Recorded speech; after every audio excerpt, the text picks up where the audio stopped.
Hey, we are here today at Universal Studios Florida at the brand new Jurassic Park 30th Anniversary Tribute Store, and we have the pleasure of talking with Sarah Hollers, who is the Visual Merchandising Project Manager. And she is going to first tell us a little bit about what visual merchandising is all about and how did you get into this line of work?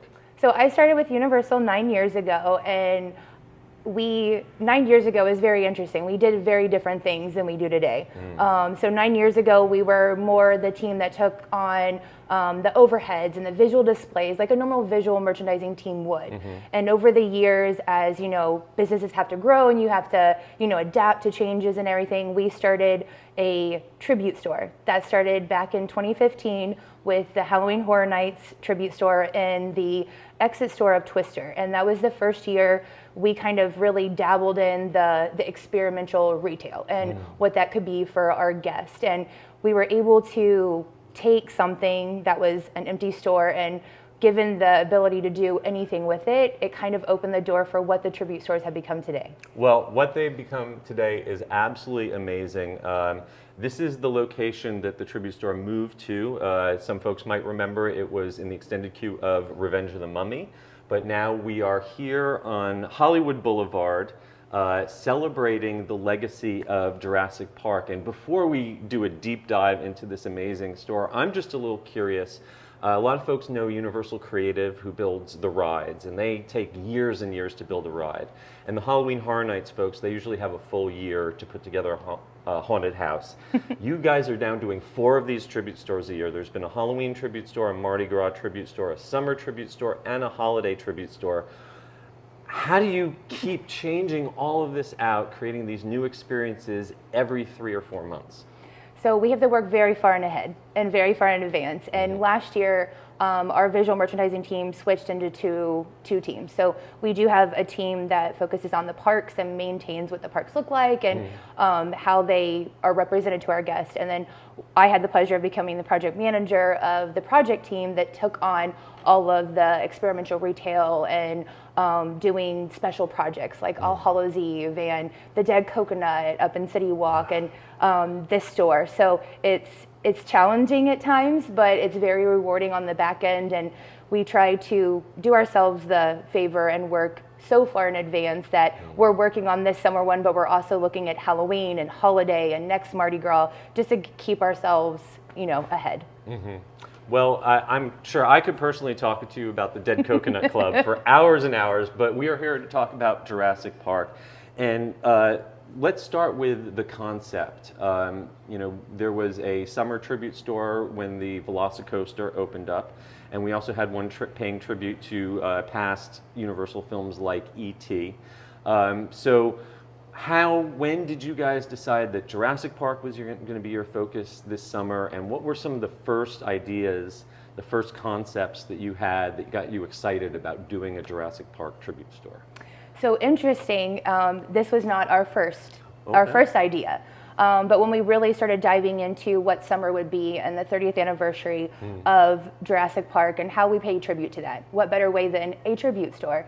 And our project supervisor, Phil Daly, he was the one that jumped at the gun. He's a super fan of Jurassic Park, and he has his own Jeep. And so for him, it was a no-brainer at that point. So we started talking about what could we do? Because, over in Islands of Adventure, we already have Jurassic Park. So how do we pay tribute to something in a completely different light? So he really did a deep dive, and we all started, I have 5 project supervisors and 3 assistants, and we all kind of did a blue sky, and we all sat in a room and just kind of started talking about, what are the cool pieces of Jurassic Park that everybody loves? Where's the nostalgia come from? Where, people have such a ideation of what Jurassic Park means to them and connecting all those senses. So for Phil, it was very much bringing to life the pre-production and the post-production and those ideas of what, the store could be, and then ending it with its legacy of 30 years. Well, I can say as someone who's been a fan of the film for 30 years and was in college, or right around the time it came out, looking around this room is definitely a nostalgia trip. If nothing else, seeing the technology, seeing some of the computers from the era that went into creating the film. So talk to us a little about the production office. When we walk into here, we're not just walking into the movie Jurassic Park, but we're walking into the making of. So we're in the offices here I see the art department, the camera and lighting department, the great Phil Tippett's animation department.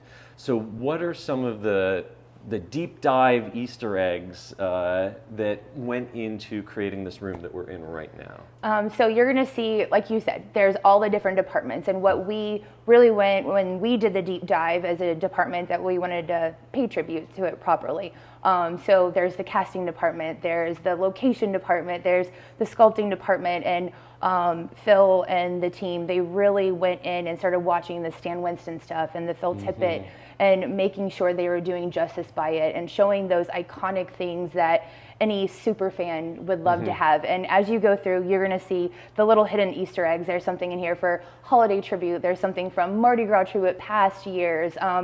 You're going to see little post-it notes around all the bulletin boards, and it's gonna make you laugh because it's the fun stuff that everybody likes to see. You know, Gerg and Earl the Squirrel have been brought to this tribute store as well in their own little way. So as you're walking through, you're going to see the production photos, you're going to see costuming and all ideations of what, you know, what the tribute to Jurassic Park is. And as you're walking through, you're going to see all these little bulletin boards and the clipboards that tell you about each department. There's a T-Rex fabrication department.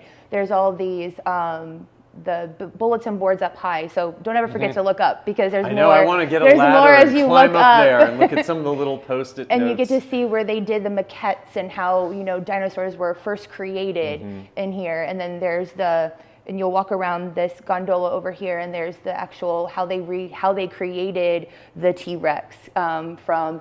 It started out as a plywood. It starts out as a cat, and then they dice it like a loaf of bread. In order to create the form, so they know that the shape of the outline before they build the actual body. Yes, and then they put chicken wire over it and clay, and then the fiberglass. And honestly, up there, the funny thing is the T-Rex head that you see in the second level. That was the cue for like the actors before, you know, the T-Rex was there, so they would have something to look at for the eye line. So yeah, going through this, you're going to see the amazing stuff that, you know, we were able to work with different studios to get that content and all of that available to us to show the guests for the first time. So currently you're in what is the post-production CGI office of what was Jurassic Park. And as you look through and all the photos, and our project supervisor at the time, Andrew Erickson, really did a deep dive into those production offices, and you're going to see some of the iconic things that as you look at the photos that are actually, he went and searched and found them and was able to find like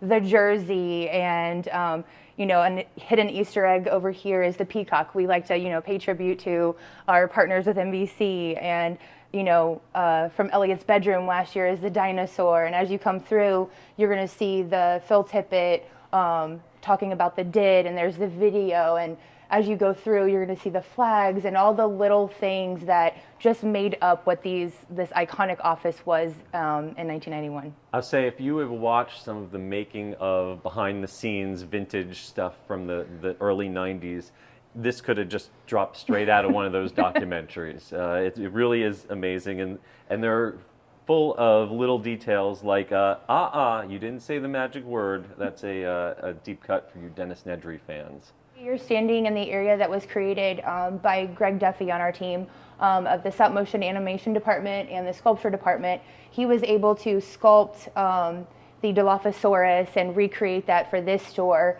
along with the model of our portrayal of the stop motion animation. And Phil worked with Tippett to get the actual footage, so that way we could show the guest how all of this was created. It's absolutely amazing to kind of see the legacy of special effects, the history that this film created, to have a piece of that kind of recreated sitting in front of us to look at. And I think it's even more amazing that you managed to find CRT televisions that still work. Down there, you'll see Kong made a presence in the store. There he is. And I believe that crate next to you is from Revenge of the Mummy? Yes. It is. Nice call on that one. You know, I will honestly say I do not know all the hidden Easter eggs in here. Yeah. I was walking with the team this morning and was hearing them talking about stuff, and I'm like, oh, we're in for one. There's so many hidden Easter eggs in here, and you could go through this store 10, 15 times and probably not find all of them. There is so much to see here inside the Jurassic Park 30th Anniversary Tribute Store. It's kind of easy to forget it is actually a store and not a ride or an attraction. It's all about the merchandise. And right here we have the new 30th Anniversary line of merchandise created just for this big anniversary. And I can see, as someone who's a Jurassic Park fan, I can see some great stuff that I would love to add to my collection. I actually bought the welcome kit for my niece and my nephew, who are huge dinosaur fans. Oh, that is great. It is a welcome kit, an adventure 65 million years in the making, with all sorts of things like a map, a lanyard, stickers, even a VIP visitor tag to commemorate your vacation to Jurassic Park. And in addition to the classic American look, we also have a really cool section of Japanese-inspired Jurassic Park merchandise. He made a big comeback with the Velocicoaster. You can't forget about Mr. DNA. He's got some great merchandise here. Last but not least, in the opening room here at the Jurassic Park Tribute Store, we have a Moldomatic machine, and I remember these from when I was growing up as a kid. They were a popular souvenir. They kind of died out for a while, but Universal in recent years has been bringing them back at their tribute store, at the Dead Coconut Club. Can you tell us just a little bit about what goes into designing and bringing out one of these custom Moldomatic souvenirs? When we do the tribute stores and you're looking at some of the iconic things that that tribute store is portraying, and especially with Jurassic Park, you know, you could not do the gates for the nostalgia purpose of the tribute store. So as you're going to see here on the graphic, there's the concept renderings, and from sketch to then going to a model and then being produced as an actual mold piece, as you see here in the machine, and the schematics behind it. It brings that nostalgia that, like you said, everybody, fans around the world that have collected these for years as they were kids, it brings it back, and we appreciate that partnership. And best of all, it's got that classic Moldomatic smell when it comes hot out of the machine. Can't beat it. Now we are heading into Soundstage 28. It's a recreation of a closed set from the Jurassic Park film, so let's check it out. So as you enter, you're going to be met by some of the most iconic scenes from Jurassic Park, and we really wanted to bring these to life for our fans and for all the guests to experience what it would have been like to, you know, be in that kitchen scene with the raptor, and to be Nedry that meets the Dilophosaurus, and then to be the lawyer that is sitting in the bathroom scene and the T-Rex rips through. And as you start to walk through, you're going to see two production cases. These are replicas of props that were used, and it shows that you could pull these out at any time and go into scene. And just in case anyone wants to try recreating a dinosaur at home, Dennis Nedry's Barbasol can full of DNA, still right here, ready to be used. What I love about this tribute store is it isn't just shelves of merchandise, it is some amazing photo ops. And I can't think of a better selfie opportunity than this Velociraptor from the iconic kitchen scene right here.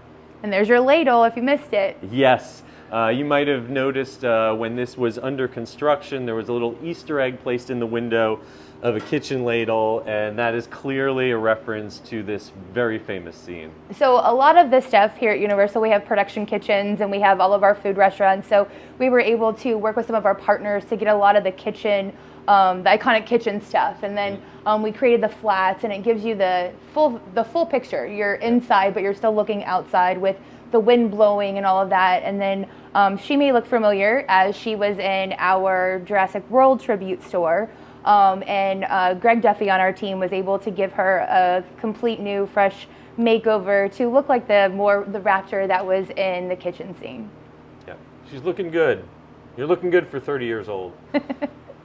And if you are a fan of tasty lawyers, there is maybe no more iconic horror moment in the original Jurassic Park than the infamous toilet scene. And you can recreate this for yourself. Have you done that yourself? We have. Everyone on the team must have done that at least once. The whole time we were building this store, that was the funny end of the day moment where this is one of those silly things, but it's one of the most iconic scenes. It's something that, guests love, and as you see them come in, it hits all of their senses. This is the part where they get to sit on a toilet with the T-Rex looming over them, and it's one for the books. Yes, and you not only have the visual of the amazing sculpted T-Rex head, you also feel the wind here. You see the rain. The combination of the lighting, the projection effects, really creates a perfect recreation of the atmosphere from that moment in the film.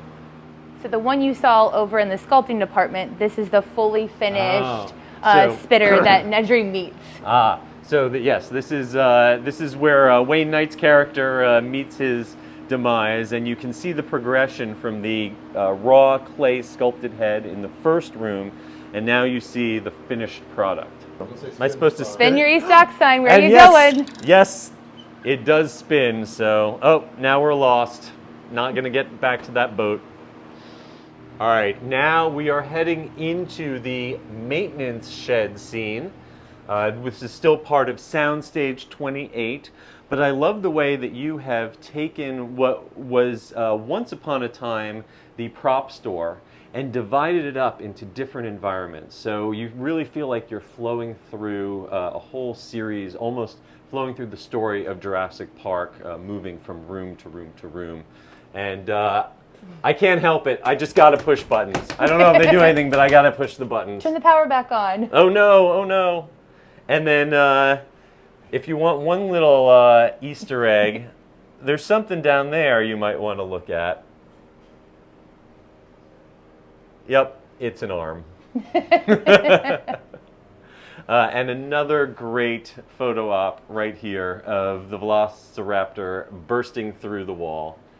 And speaking of Velociraptors, not just one Moldomatic at the front, but another one here in the shape of the classic raptor claw as seen in the very beginning of the first film.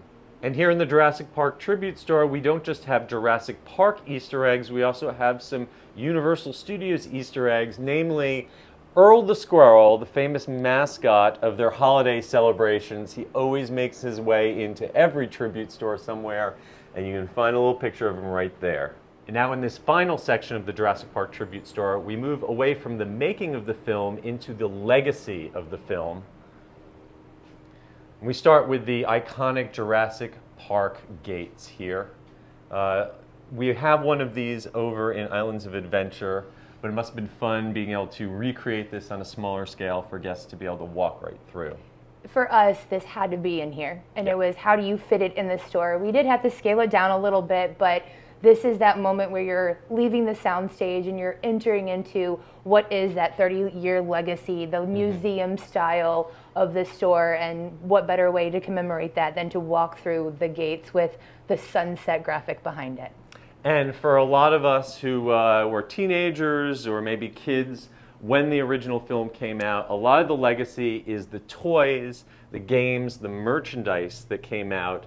A lot of people might recognize some of this stuff from their bedrooms growing up. You have an amazing vintage play set of Jurassic Park toys, and then a wall here with games and magazines and all sorts of merchandise reminding us of how Jurassic Park just flooded our popular consciousness back in 1993. Did all of this come out of Universal's archives, or was any of this contributed by team members who had stuff in their closets that they wanted to put out on display? I will definitely say there's you'll see some stuff in here. Quite a few of our guys brought in a few things from their childhood. Nice. And we partnered with some different good fans that were able to put some of their stuff on display, but most of this was sourced, and we were able to find a lot of this readily available to commemorate the 30-year legacy.